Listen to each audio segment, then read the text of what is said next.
Hello, everyone, and welcome to another episode of LSEG Post-Trade Solutions Ahead of the Curve. I have two really good, awesome speakers today with me because we're going to be speaking about two really awesome topics. No surprise, AI, which is what everyone's been talking about all over the place, all the time, every day. We're going to be diving into that and really specifically on how AI is deployed in LSEG's post-trade solutions business, specifically to Acadia. I'll caveat that, across London Stock Exchange Group, AI is everywhere and prevalent, and there's a lot going on in that space. But for this particular conversation, we're going to be talking about it, how we're deploying it in Acadia, how we're using it, and really kind of looking forward into the future. And really the other topic that is kind of on everyone's minds in kind of fintech and in finance is tokenization. It's kind of not a new topic. It's something that we've been hearing about for quite a long time. It goes along with DLT technology, but recently we've been hearing a lot from regulators and from the industry, in general, around the use of tokenized assets for collateral, tokenized money market funds, and then how that's going to work and create efficiencies throughout the industry. So we want to kind of unpack that. We want to take a look at, how that's being deployed as well. So we have Will Tomey with me. He's co-head of business development, and Jake Ullman here, who is kind of our AI expert in Acadia. He's been working on a lot of things for quite a while now, I think. Mm-hmm. Yep. We'll talk about the AI chatbot and so on and so forth. So hopefully this is, a really good conversation and really kind of how the two might tie together. We'll kind of explore a little bit of that. But I think we're going to have a good conversation. Jake, I'm going to hand it off to you first.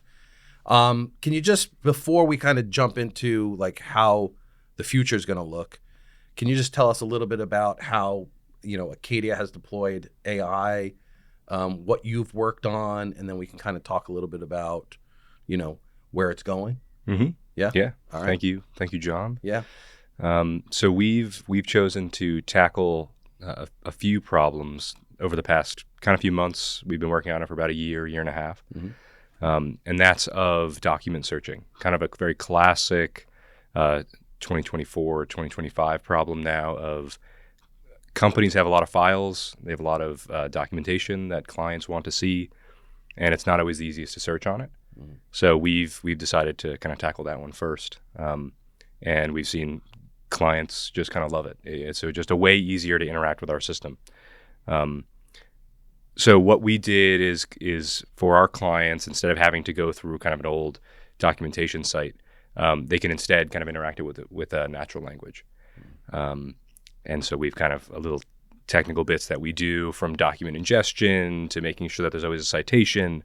But ultimately, we've found that that's kind of the best, easiest use case for clients to ease into this process. And we've seen a lot of really great results with it. So, when I think of AI, obviously, I think of more like how things are autonomous. What you're talking about really is something that a person was doing, kind of, querying clients' issues or problems, and you've kind of trained this specific agent to just answer those questions that maybe people were answering, or is it more of like a documentation search, or is it a combination of all those things? Mm-hmm. Because really all it comes down to is creating efficiencies and kind of getting whatever friction is there in time consumption out of the process. Yeah. Is that kind of where? Yeah, it's a little bit of both. Yeah. Okay. We probably first started with just the simple searching of documentation. Mm-hmm. Right. Someone wants to answer, what does this field mean? Or what is this number? How is it calculated? And that's on page 405 of a 1,000, page PDF. So that was just an easier way to find those answers. And then the first thing you mentioned around just answering common questions, we found that this, as a result of having a language model that was trained on our documentation, it all of a sudden understood our products really well. So it could answer these common questions that clients were coming to us with. and even kind of take it a step further where there were kind of new, unique questions that I'd never seen. I know everybody's familiar with ChatGPT and things. It can kind of start to understand what you ask about and what you might ask about. And that's kind of what we saw. We saw that instead of, in our land of collateral, risk, trade, formatting, exposure calculation, while it didn't need to actually know anything about what the client is doing, their actual data, because it just knew our application so well. If someone had happened to ask, "Oh, how's this calculated?" it can then actually apply that to exactly what they were talking about without ever needing access to any of their data, which is really important for us. We don't want to ever, and I'll say this right to the camera, we never want to train on our client information, but there's a heck of a lot you can do once the AI, the language model, knows how your products work. So maybe an important part to point to stress there. It's that it's our we've built a lot of products for quite a long period of time. And so there's a lot of documentation we've generated to support those products, both internally and externally, right? So this is using our own documentation that we've created for our products and training a model so that people can interact with that. Yeah, and I remember when we first started it, and honestly, you talked about ChatGPT. Obviously, everyone knows what that is. I think it just passed its 3-year anniversary. The first time I heard about ChatGPT was my daughter. She was a freshman in college. She had a friend who was like in coding. She's like, "Oh yeah, he's using this really fun, cool thing to create code." And I was like really skeptical. Now all of a sudden, everyone's using it. Everybody knows about it.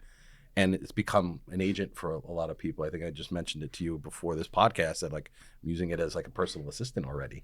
And this as you should. And we're just scratching the surface, which I'm assuming we're the way we're deploying it at Acadia and Nelsic Post Trade Solutions, we're just scratching the surface. I think so. Are there any things like what are you excited about? Like are there big problems or other problems that you think or you see AI helping to solve in our world? Again, I'm caveating this because we are talking specifically about our business. Yep. When I say our business, I mean specifically the Acadia business. I do think, going in, we're recording this in 2025, at the end of 2025, December. I think going into 2026, we're probably going to have a much larger and broader conversation about how AI is deployed across all of Post Trade Solutions. But what are some of the newer things or medium-term things that you see coming besides, this great stuff that we've done around documentation? Yeah. So we've had about, at this point in time, about 1,000 interactions with it. We've been rolling it out in tiers since summer. So large global banks used it, and then some hedge funds, multinationals, some pension funds have now accessed it. So we have a good bit of data for what people are using it for. About 50 kind of unique firms globally. And we're excited because it kind of really just solved the documentation piece. But in the near term, we are working on some pretty exciting things I won't talk about. But in the near term, it's a lot of data representation. Yeah. So we take in a lot of information from our clients for trade data, for pricing, sensitivity calculation, and a few other things downstream. And it's not always the easiest to represent that data in the form it needs to be. And so, like I was just describing about having a client or having our language model understand the product and then it being able to extend itself a little bit outside of its realm because it doesn't actually need to know about the client's information. We've seen it be really useful for having clients answer questions that instead of coming to us, they can actually figure out how to map fields, how to solve data representation issues much quicker than kind of we could do it as helping from our client support team. So that's probably that.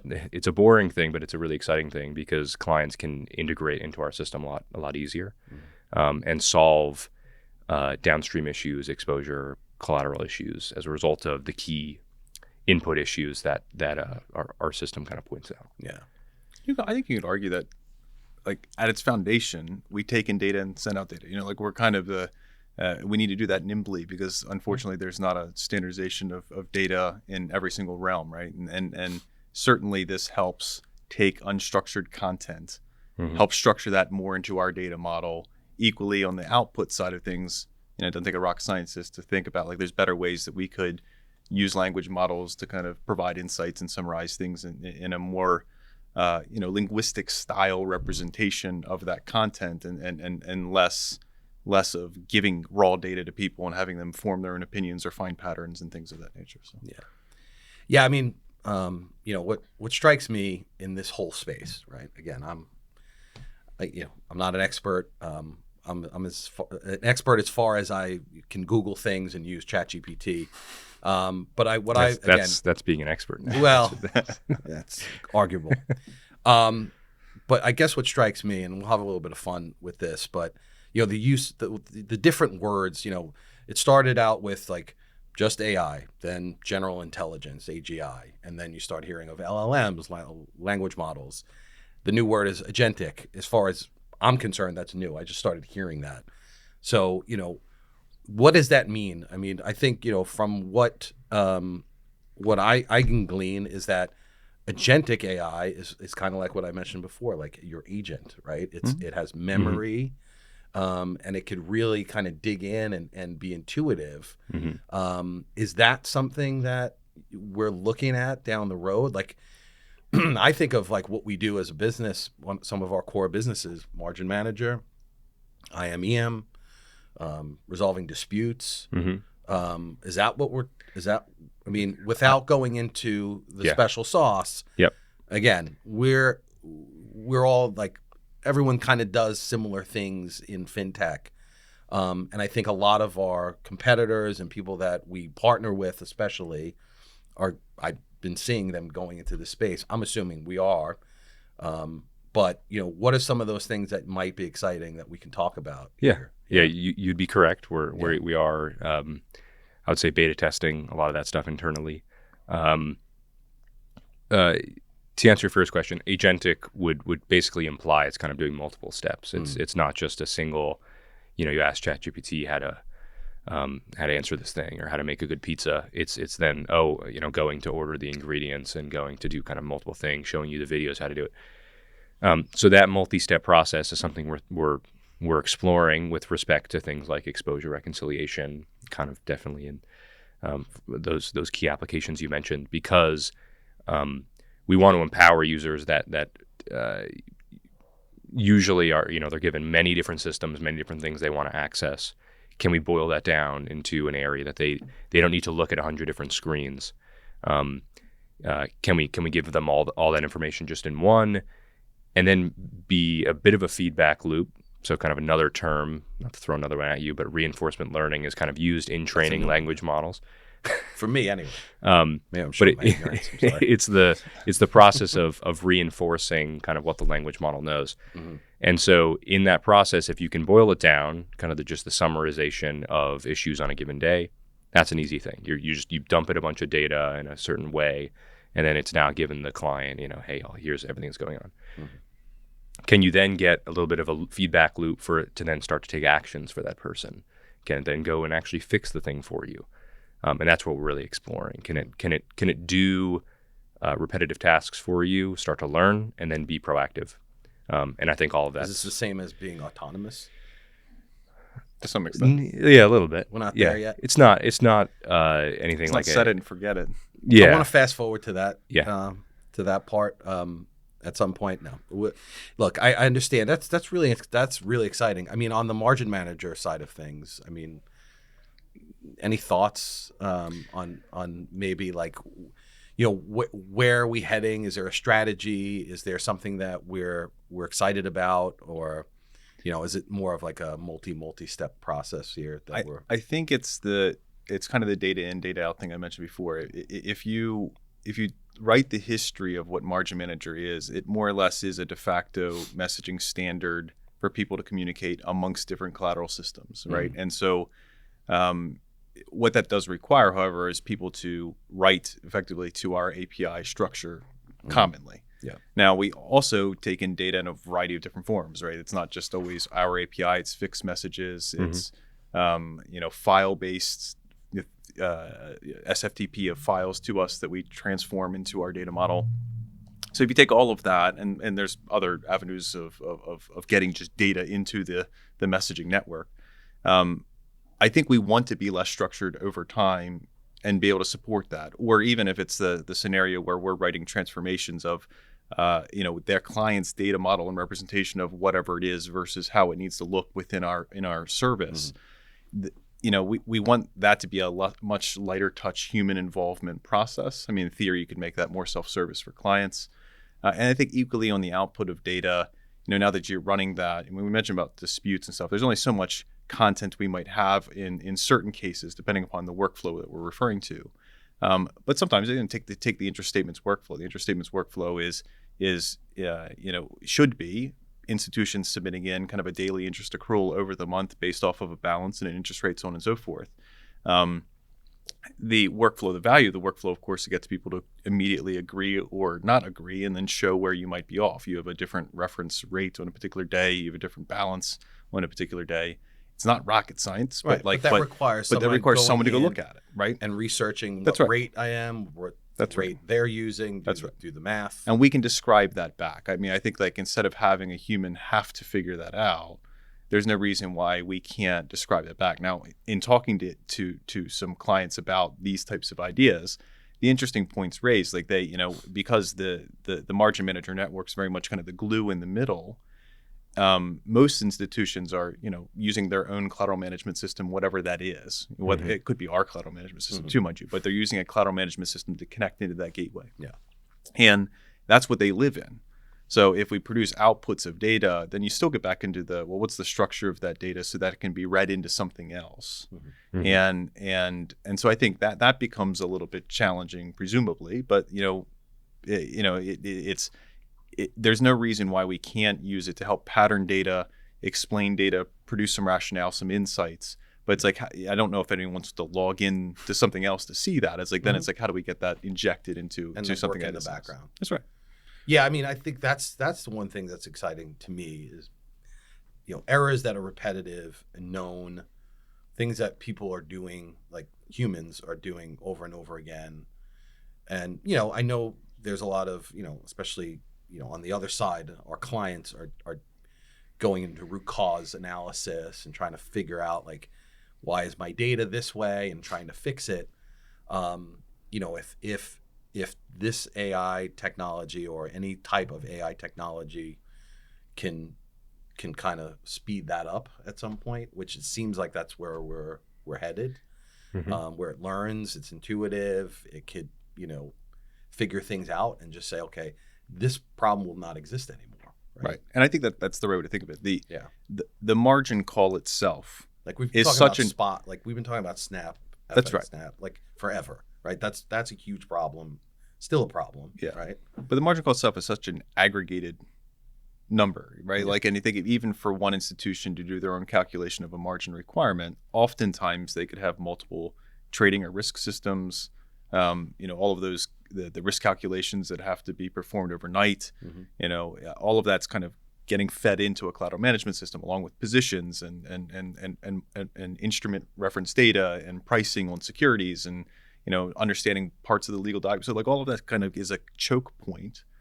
And I think there's no reason why AI can't help pattern the repetitive nature of you continually fail or have a dispute or whatever as a result of something. I think the difficulty really ends up being the starting point is kind of the middle ground, the messaging part of it. But it's how do you then understand additional information that sits in other hubs and supplement that and provide context and things of that nature. Yeah. Jake, what are some of the things that I think I asked you before, but I want to kind of pinpoint, what are you excited about going forward? What are some of the things that you see that you're going to be excited about in next year and in the year after?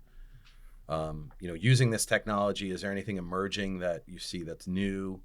Are there any new adjectives to explain different kinds of AI that I haven't heard of yet?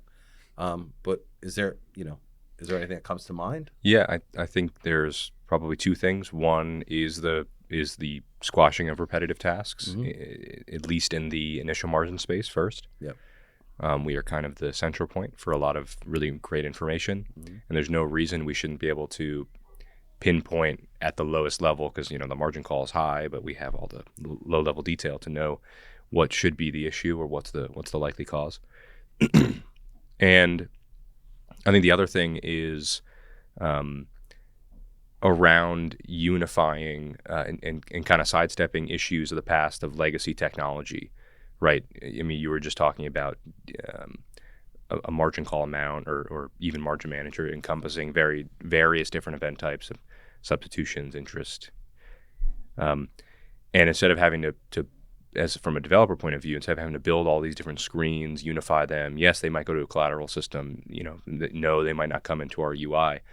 AI is almost a way to bring all that together in a simpler way than having to think about all those things as being separate and unifying them. I'll give you another acronym. An MCP is like a certain protocol that people are using now to attach a language model into people's APIs. So you can think of that. LSEG has publicly done this with a few companies for kind of their various DNA related businesses. But if we can think about that in the markets and post-trade space, creating a unified layer above all of our products, we can start to bring all this together a lot quicker than having to build separate things or luring someone away from their collateral system. It can just kind of be an appendage that naturally could be anywhere. Wow. We should probably mention like all of these things are fairly complicated engineering things that a lot of people are putting a lot of time and effort in, and I think that we do not take lightly as a company being kind of a trusted partner to the large financial institutions on the planet. And I think we do this very thoughtfully. We do it with a lot of smart people thinking through how this should be engineered, how it should work. And yes, we're more kind of probably towards the start of the journey than the end of the journey. But I think we will do this in a way that is beneficial to us, beneficial to our clients, and done in a very trusted way. Yeah. I mean, I think it's exciting times for sure. And, you mentioning, across the enterprise of LSEG, how it's all going to bring a lot of this stuff together. And I think, as we talk about our journey in post-trade solutions, 2026 is very much one post-trade solutions. Like if AI is going to help, harness that power and put it all together and help us do that, I think that's going to be a huge win outside of all the specific fun things that we're looking at too. So yeah, that's great. We got to keep smart kids like Jake entertained here in terms of figuring out new things. Just put me in a little box. Give me some toys to play with. Keep going. Right. Yeah, keep going. See how far we can take it. Yeah. Sounds great. It sounds great to me. All right. So, I mean, we can probably spend more time on AI. We can kind of come back to a few things. But the other thing that I mentioned before around tokenization is another, I call these like, pillars of what's kind of like hot topics these days, topical things that are really affecting in a good way, I think. But obviously there's caveats to everything. How something like tokenization is going to, change our industry, how it's going to change our business, the way we do business, how our clients are going to change. And I know it sounds like one thing, right? Mm-hmm. But it's not one thing, right? It could be quite a few things. But Will, I guess first, before we kind of dive into the specifics, can you just give us like a generalization of when I say tokenization, when we say tokenization, what do we mean? Yeah, the misnomer, of course, is people jump to crypto, right? And so in distributed ledger technology, obviously DLT supports the underpinning technology, supports the crypto markets. In the collateral management space, people need to remember that people only take, typically very liquid forms of collateral that are very deep markets, that are highly traded, that are transparent, so on and so forth. What does that mean? Typically means there's an awful lot of cash in the major currencies transferred for collateral purposes, as well as securities. And those securities are usually kind of government securities. Of course, they do branch out into mortgage-backed securities and corporates and equities, so on and so forth. But if you were to kind of put them in order, you would have government securities, U.S. Treasuries being kind of a big one. So what tokenization is really referring to in that context, it's more nothing that is typically transferred for collateral management purposes today is natively a digital asset, right? It's not natively issued in terms of it being something that's on a distributed ledger technology or platform. So tokenization by nature is referring to saying that if we took a real world example, if I took a U.S. Treasury and segregated that so it's somehow protected. I don't own it. I don't put it, it's not kept in my account where I control it, but put it into a seg account for a service, and then create a token at that moment in time. You have a digital twin, if you will, of what that asset is. Now, once we've done that, the ledger can effectively maintain who owns that asset. Initially, I would own that asset because I've tokenized that asset, and that token's been created and issued to me. If I wanted to transfer something to Jake, it could be a margin call that he issues to me and I agree to send to him. I can then pipe that. If we mutually agree to transfer that token, we could pipe that, and this is kind of where the extension of margin manager where we see it, or where our role could very well be, is that today people mutually agree to transfer collateral on our platform. Well, same thing would happen. There's probably slight changes in some of the data model to describe it's a tokenized asset of some variety. But once we do that, I think we want to, there's some number of these ledgers that will exist. We don't know how many, of course, but there's certainly going to be more than one.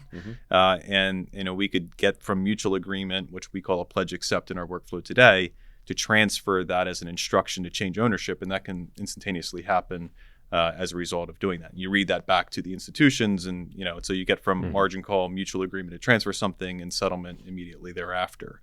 That's the promise of it. The difficulty of it is a little bit around some of the legal context. Collateral is all about how do I ensure that there's a legal framework in whatever jurisdiction we're referring to, and there's opinions and so on and so forth that lead me to believe that if there was a default, that I can get ownership or perfect interest in that collateral as I would need to, right? Immediately. Yeah, sure. As part of a legal proceeding, right? There has to be people that are all in agreement. I think we won't get into smart contracts yet. No. I think smart contracts are a slightly different story there. Slightly, yeah. But in this realm, whatever we're doing is we're all legally entrusting a ledger to say who owns an asset at a moment in time. So if a default were to happen, everyone needs to feel comfortable that, that moment in time is struck. That asset shouldn't be able to be transferred any further, right? And ultimately, I should have a claim on that asset, and there should be, enough comfortability in terms of the legal framework or jurisdiction that everyone's operating under to be able to kind of say, okay, yes, you own that asset, and you will be able to get that asset, because the token itself isn't the asset; it's just the it's the token digital twin or equivalent of the asset. I actually need to get the underlying asset that sits in a seg account at the end of the day. So that's tokenization. Now, some people will even go as further to say, to get confusing here, that they don't want to think of it as a token. They want to think of it as a digital way to transfer legal ownership of something, which is, maybe splitting hairs a little bit, right? But like, I think token's an easier way to think of what that is. And you have stable coins, of course, and other things. And there's an implicit trust that needs to be built as well in the market in terms of that whatever is sitting there, the thing that isn't the natively digital thing. So if we're all agreeing to transfer on a ledger some digital message effectively, that I entrust that whatever is the service is keeping a 1-for-1, if that's the expectation. If there's $1 for every kind of dollar equivalent of token or stable coin or whatever it is, that those assets need to be there, right? Or Bitcoin. Yeah, well, and then crypto, of course, is the angle of natively digital assets. We won't go there. It's interesting. As you were talking, I started thinking about the intersection between AI, since we're talking about AI and tokenization. When you say, like, again, in a perfect tokenized digital asset world where you're on ledger, both, everything is on ledger, ownership is immutable, exactly who owns it, but then, in an event of default where like the rubber meets the road, this is, pledging collateral is obviously important for risk management, and we all know, anyone who does this for a living knows why that's important. But also, on the flip side of it, when there is a default, there's going to be a mechanism somewhere where, like, something or someone has to make that determination, right? It's in the legal document. These are the provisions of what a default looks like, and then I would have to get that collateral back or transferred back to me. We lived through 2008, right? I remember being on the phone, I'm not going to mention the firm's name, trying to get collateral back. And this was the days before even Margin Manager was around. and nothing was even electronic, let alone on a distributed ledger technology platform.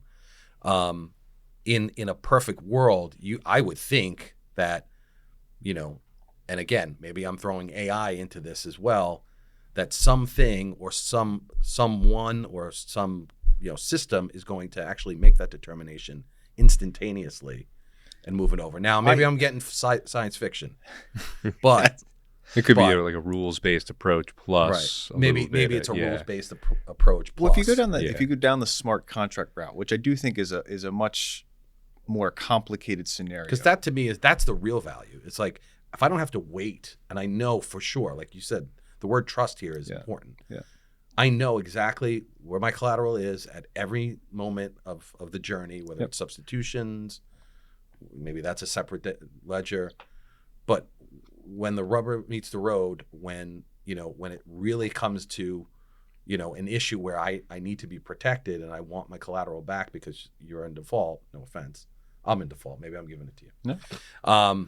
Then I know it's definitely coming back to me, and it's coming back to me quick. Yeah, I mean, I of otherwise, course, then stick with the old version. There's the what if. I mean, right now, as we sit here today, it still would be common practice for people to have to issue a notice of default, and that's oftentimes a physical courier type of letter to someone. There's people that are actually trying to digitize that type of framework. Right. So you have to take the baby steps, or you have to get everything into a more digital framework. I think in terms of what is an actual default, it's an interesting question. Today, there's somewhere in the magnitude of 3 to 4% of settlements that are for collateral purposes and for the collateral transfer are not made. And by no means are all of those deemed defaults, because what's happening is some form of operational failure. I didn't get missed a window, right. Settlement system failure, right. Whatever. Right? There's technically a multitude you're in of default, but you're not really in default. That's right. So there is a need certainly for that to be a much tighter understanding, right? So if you really go back to 2008, the firms that did best, so there's not plenty of firms failed, but plenty of firms ended up surviving, whether it be by government support or not. But in those scenarios, the firms that were least impacted by the major defaults were typically the ones that were the quickest to pull the trigger to default the institution that defaulted, right? So there's a speed of which that is commercially beneficial for anyone that's in that situation. So you think of, do we want that to be the practice? I mean, that's a very I think these are some of the things that have to be considered, right? As this is rolling out, I mean, there's a lot of things. We're not going to talk about every single thing, and I don't want to harp on the default scenario, but I feel like not enough people are. I think everyone's kind of looking at the liquidity improvements, the speed in which, the atomic speed in which you can move collateral. I think that's necessary because it's where are the problems today? You don't actually have thousands of defaults on a regular basis, but you have thousands of settlement failures on a regular basis, right? And those settlement failures have real world cost. Maybe I'm just a negative person. I mean, it's like the very but extreme. I have war wounds like you do, so I always think about the worst case scenario. But I do think the role of tokenization obviously is to try to speed up the system, to allow people to be more optimal in terms of, if I wanted to deploy a more, oftentimes if I'm really trying to optimize the collateral that I have, I'm bound by the constraint of operational capability. How quickly can I do what this optimization engine is telling me to do? And you are going to be constrained by the way settlement works today. So, tokenization offers a future which allows people to, hopefully reduce settlement fails, reduce the costs of those fails, improve liquidity, improve kind of how much you can optimize the book of collateral that you're managing on a particular point in time. All of that has value. The downside of it is, at least at the onset, there's not an obvious takeout of some existing system. So you're still, there's custodian still exists. There's still, there's so still legacy infrastructure still stays. Will stay in theory. And you're layering on now a new aspect of how you might go from legacy infrastructure to morph that into a more digital infrastructure. And so I think what you're also seeing, of course, is certain governments are very much pursuing natively issued debt, government bonds, but they're digital assets themselves.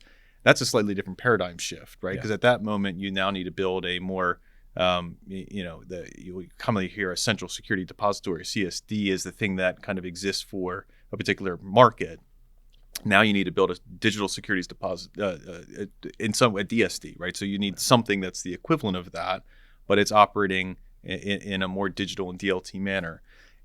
That and the fact that governments are pursuing that, that's a completely different paradigm shift, I think. So even from primary issuance in the primary market to secondary trading to then collateral management, all of that needs to be done in a digital framework.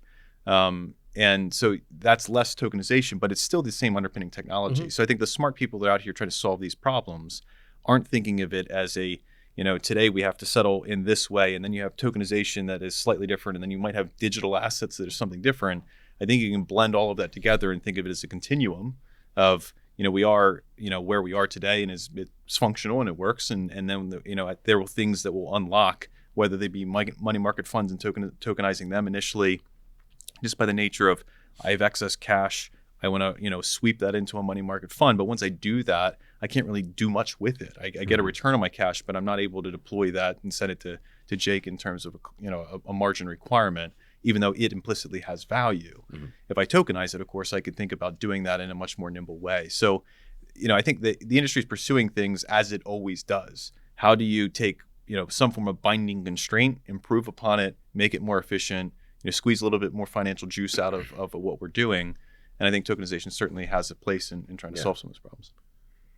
Any thoughts, Jake? Yeah, Okay. a few. I think I like the fact from a technological point of view, margin manager in this approach would be that kind of digital ledger that is the truth that everybody has to kind of play off against.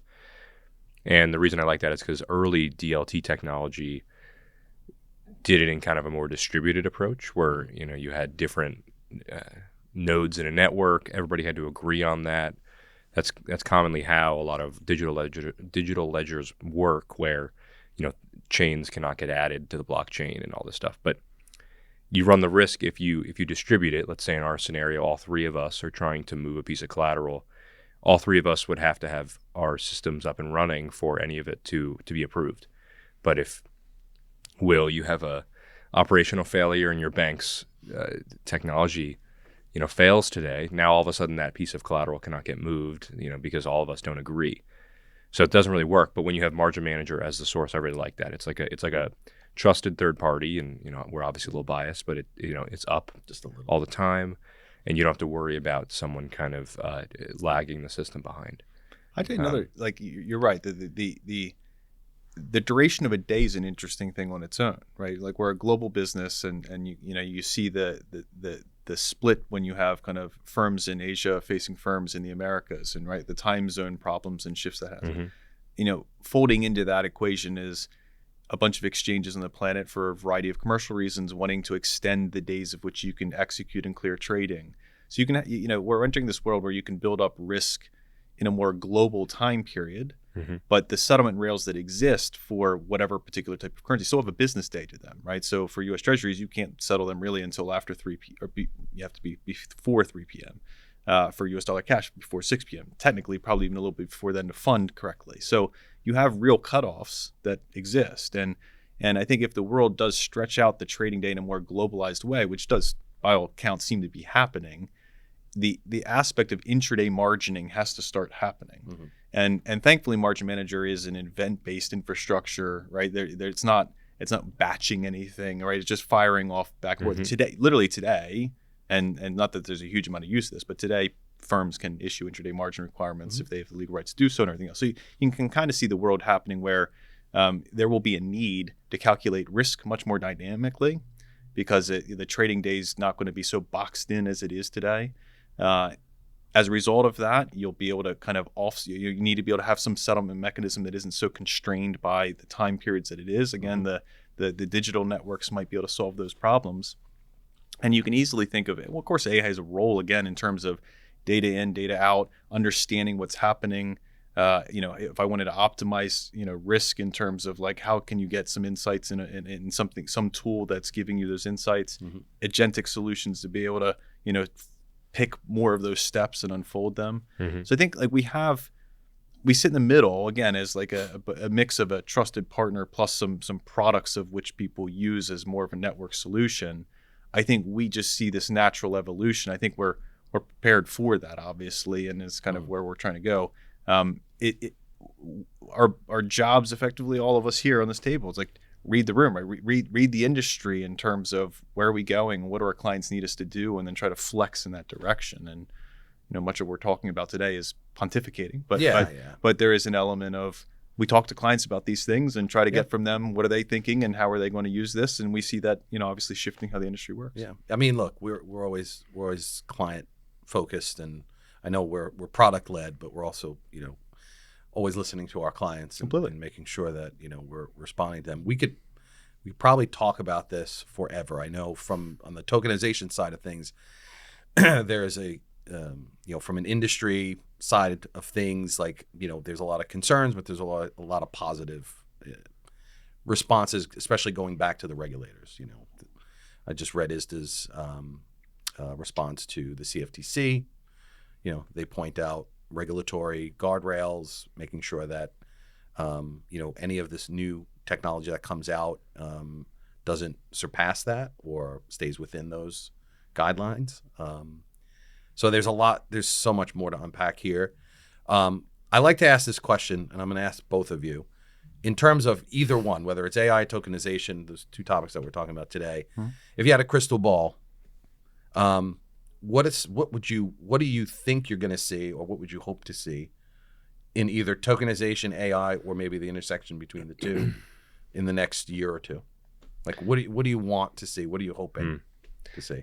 I would hope to see collateral and port rec teams basically supercharged.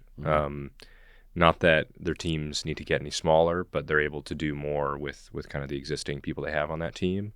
And they can focus on other things besides maybe daily grunt work of, making sure someone has done some very mundane task to actually fixing the things that might have been outstanding for years or maybe even a decade at this point. That our system could tell you based on historicals or things like that. So I would say it's supercharging teams that maybe don't get a lot of love too.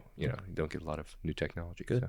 That's great, Jake. We didn't prepare. By the way, anyone listen to this? I didn't prepare Jake for that off the cuff question, and you got a little bit of time to think. I might pile on top of what he said. I mean, I think of this as if we stick in the nucleus of collateral management, that when things aren't working, you have either a dispute or you have a fail, right? And as a result of what you really want your collateral management function doing is understanding the risk associated with these things. Is the fail an actual liquidity event that could be a default? Is a dispute something that I really need to care about? Unfortunately, those things are exceptionally clouded today by operational noise. And ops people spend an awful lot of their time getting a process to run, right? Just trying to get to a point without really kind of understanding what's driving problems.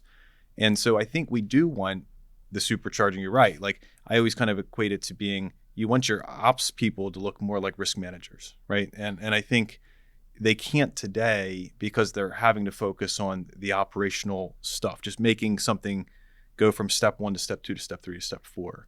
And they're clouded by all of the things that can go wrong in today's, technical and operational processes. And if we can clean that up and use these technologies to clean it up, I think you can start to get to a point where the exceptions become real things that you need to care about, right? That could very well be a much easier way to isolate that there is some form of credit risk-like event that I need to care about. And that should be the purpose of collateral management. Yeah. Well, I think you guys would come back next year around this time to talk about these two topics again. Sure. We're going to play this one back and see where we are in a year from now. I'm really excited by a lot of this stuff. If I had a crystal ball, I would like to see like if the evolution to more autonomous AI, the agentic AI, and seeing how smart it becomes, where it's solving some of these problems for our clients that we're talking about today. Keep that genie in a bottle. Yeah, well, I'm just kidding. I get it, but at the same time, I think it's inevitable if I'm using my own opinion. But I do think there is a level of it could be helpful, and like you said, maybe humans who are doing some of these things could pivot to more, value added functions where you're more, like you said, you're looking at risk, liquidity, capital, the things that are really like, hitting your P&L rather than getting your head down into solving like mundane everyday problems that persist constantly. Yeah. So hopefully maybe we'll see that. So we'll come back in about a year from now. Sure. We'll play this back and then we'll talk about it. And then maybe we'll publish them both together again in 2026 so that people can see how wrong we were. Yeah. Now, hopefully we're a little bit right. Gentlemen, thank you so much for joining us today. And like I said, we'll be back and do this again. Thank you again for joining us today. I hope you found this one extremely interesting. I know I did. You can find our Ahead of the Curve podcast on all your favorite streaming services, Spotify, YouTube, and on lseg.com. Thank you for joining us, and we'll see you again soon. Thank you.